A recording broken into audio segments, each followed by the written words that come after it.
This is the Ruger LC9, chambered in 9mm.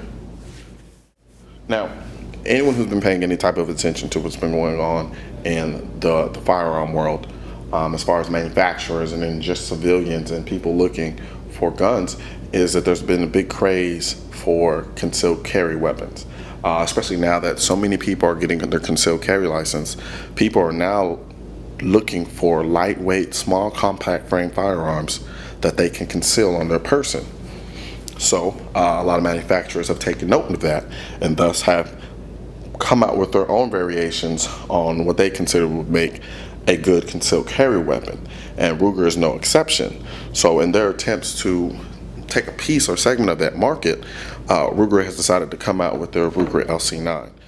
From an aesthetic standpoint, as far as the way the gun looks, it looks essentially like a Kel-Tec PF9. So what they've done is they've taken a gun, the Kel-Tec PF9, which is in essence a very function-driven gun, which really didn't make any attempts to be a pretty or good-looking firearm, and kind of refined the lines and made it a little bit softer and made the gun a little bit more appealing from a look standpoint.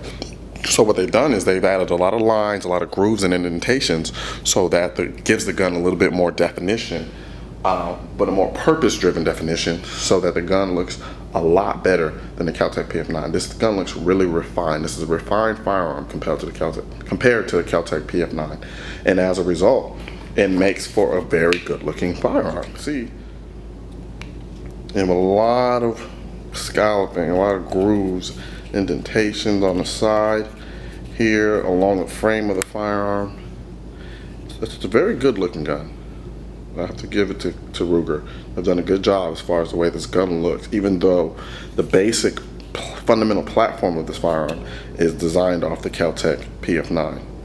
But for the most part, as far as aesthetics are concerned, I really do like the way this gun looks.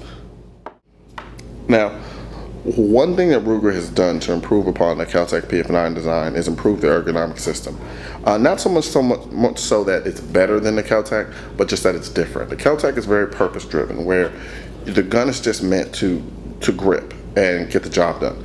With the Ruger, what they've done is they've gone an extra step and making it so that the gun was not only grippy, but that it was comfortable in your hand to hold. So you got that ooh-ah feeling whenever you picked this handgun up and held it in your hands. And they managed to do this by, doing things such as this little indentation here with curved grooves to fit the very texture in the inside of your palm, so that you can get a comfortable grip, and not only get a grippy grip, but a comfortable grip that makes you feel good whenever you have this gun in your hand and you fire it. So from that standpoint, from an ergonomic standpoint, the Ruger LC9 does a great job, because the gun is in essence really comfortable to hold in your hand.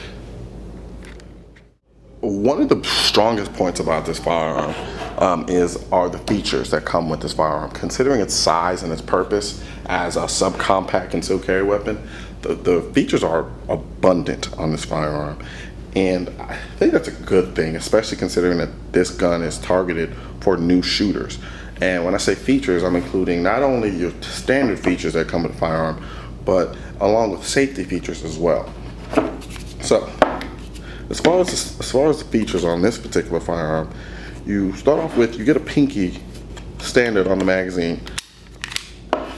This is a 7+1, and you get a pinky extension. Now, not everyone loves pinky extensions, but a lot of people like the idea of being able to get 3 fingers around the firearm. So with that pinky extension, it allows you to do so. On top of that, you have an actual slide safety on a concealed carry subcompact weapon. That's outstanding. A lot of people don't like safeties, but like I said, for new shooters, I think this is a good idea. Not only is it a function of safety, it's very intuitive.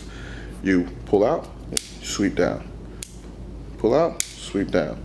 Just like that. It's very easy. And it's very positive too. Like you don't have any feeling that the system is gonna disengage while it's in your holster. It sweeps up, sweeps down. It does exactly what it's supposed to do. On top of that, what you get is you also get actual sights. Nice, pretty decent sights also, especially with these 3-dot sights. Now, they're not going to win any awards or anything like that, but for a gun this small and this size, these sights are pretty nice. pretty nice, and they're adjustable for windage and elevation. I think that's very good. Also, another safety feature on this particular firearm is the loaded chamber indicator. Now, what this does, of course, is tells you when there's a round in the chamber. For new shooters, I think that is a good thing. I know a lot of people do not like it, but for new shooters who are not as familiar with their handguns as a lot of shooters are, I think the loaded chamber indicator is a good thing, good feature to have. And they don't disrupt your sight picture either. So I think that's noteworthy. Now, this is a hammer-fired weapon. It has a recessed hammer, so you can see the hammer actually function. And that's all right. So it gives you some indicator of when the gun is actually cocked and when it's not cocked. Or when it's cocked, you can see it from behind. So as far as the features on this handgun, they are abundant. A lot more so than a lot of other guns in its class. So you have to give it up to Ruger for the number of features and the time and the effort they put into designing this firearm. Now, the trigger system on the Ruger LC9 is a kind of love it or hate it kind of deal. If you don't like double action long trigger pulls, you're going to hate the trigger. If you like them, you're going to love it. If you can carry either way, you're not going to think about it. But the very first time I encountered this gun, the trigger pull I thought was really gritty and really stacky.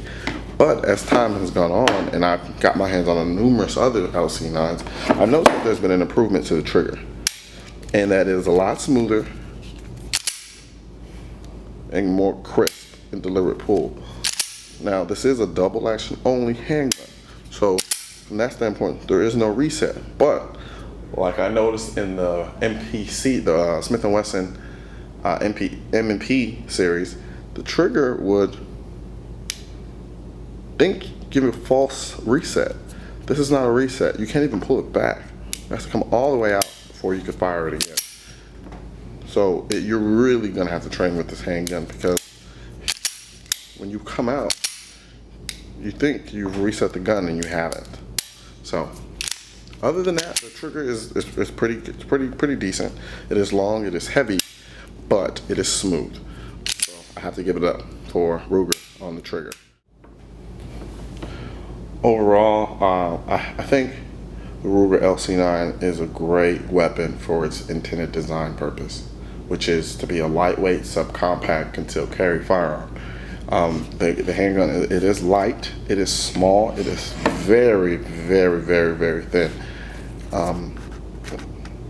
which allows it to be concealed very easily. It's pocketable. You can wear it in the waistband. You can use it as an ankle. You can use an ankle holster. And I think it's the perfect size for the most part in terms of a concealed carry weapon. As far as I'm concerned, the only drawback, if you can call a drawback, is I'm very big on capacity, and I'm not a fan of the 7+1 capacity. It's really not that big of a deal, but if I had to come up with a drawback, or find that I didn't care for it too much, was that. On another note, there is a trigger magazine disconnect, which if the magazine isn't here in the firearm, the gun will not fire. And I know a lot of people hate that beyond belief. I do too. I'm not a fan of that at all. So that's something to keep in mind. You can get that disconnected and take care of that on your own. But the gun does come standard like that. When the magazine's not in the handgun, it will not fire.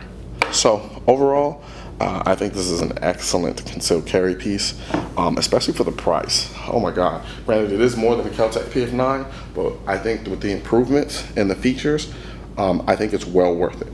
And these guns aren't expensive at all. I'm pretty sure I'll add the price of this particular firearm in the video. But they can be had easily under $400.